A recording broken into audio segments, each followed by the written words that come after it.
For they speak not peace, but they devise deceitful matters against them that are quiet in the land.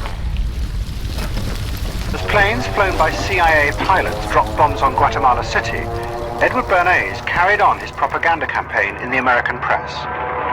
He was preparing the American population to see this as the liberation of Guatemala by freedom fighters for democracy. He totally understood that the coup would happen when the public and the press, when conditions in the public and the press allowed for a coup to happen, and he created those conditions. He was totally savvy in terms of just what he was helping create there in terms of this overthrow, but ultimately he was reshaping reality, reshaping public opinion in a way that's undemocratic and manipulative.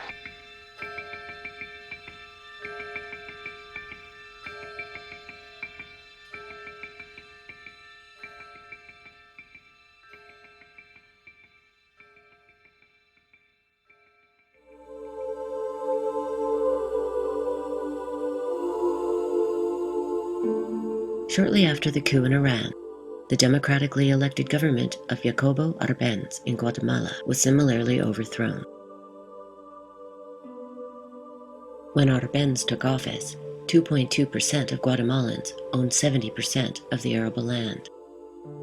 Arbenz's programs included giving away uncultivated land grants to around 100,000 landless peasants. He also instituted a program of support for union rights and other basic reforms. Arbenz is best described as a moderate progressive, not a Marxist, yet his programs were met with outrage in Washington. Especially concerned were shareholders of Rockefeller's United Fruit Company.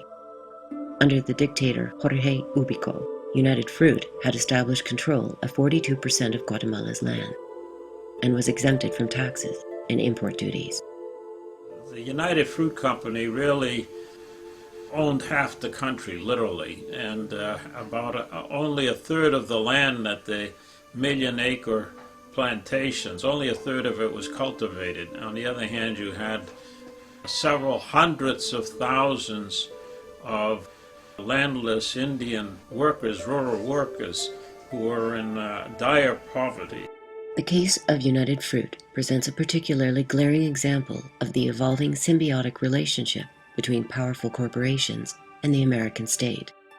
CIA Director Allen Dulles belonged to United Fruit's law firm and held shares in the company. John Morris Cabot, Assistant Secretary of State for Inter-American Affairs, was the brother of a former United Fruit president, and President Eisenhower's personal secretary was married to the head of United Fruit's Public Relations Department. Clearly, Arbenz had to go. The problem was that he was not a communist, nor did his government have any links to the Soviet Union. In fact, Guatemala didn't even have diplomatic relations with Russia. The solution came by way of a man named Edward Bernays.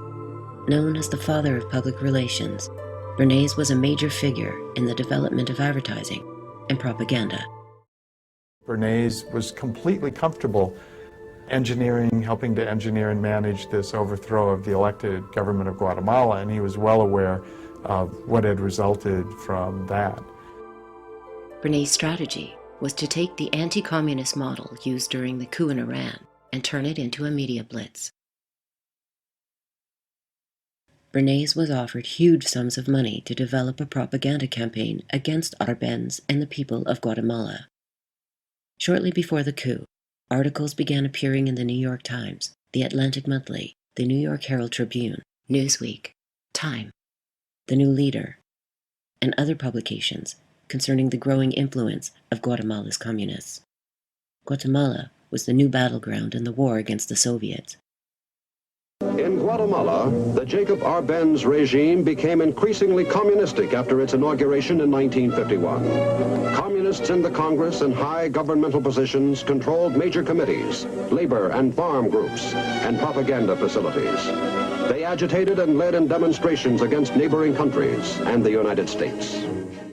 And Arbenz was overthrown in order to restore to power a right-wing regime. And from 1954 to 1990, when some sort of a peace accord was signed, 225,000 Indians mostly were murdered in Guatemala by the CIA-installed military regime. So it was a victory for the U.S. in the Cold War, but it was a terrible genocidal situation in Guatemala, finally recognized, at least verbally, by Clinton, who actually apologized to the Guatemalan people for the destruction which resulted from the U.S. military coup.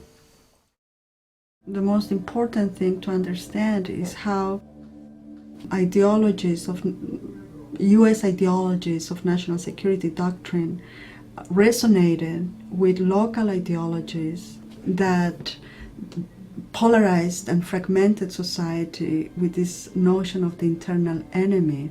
The ideology behind the national security doctrine that was implemented throughout the Americas during the Cold War years said that there was an enemy inside the population, not outside, because armies supposedly are supposed to protect borders from an external enemy. But the national security doctrine said to the military, local armies over there, was to say, look, you need to find the terrorist or the internal enemy inside the country. So anyone could, was perceived by the army, by militaries and death squads and paramilitary forces as the internal enemy. What that did was to turn people against each other. Indigenous communities are usually very tight.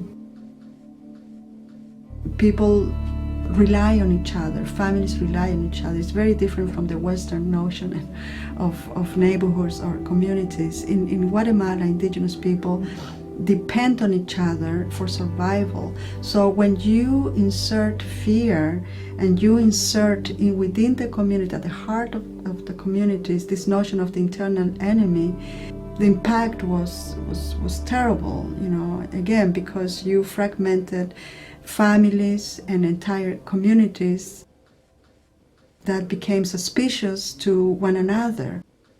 Trust and solidarity within these communities have been very difficult to rebuild, and that, to me, it's very important to consider when we look at atrocities in Latin America. What has been the aftermath of these atrocities, the long-lasting consequences of violence? These 6 things doth the Lord hate, yea, 7 are an abomination unto him: a proud look, a lying tongue, and hands that shed innocent blood, and heart that deviseth wicked imaginations, feet that be swift in running to mischief, a false witness that speaketh lies, and he that soweth discord among brethren.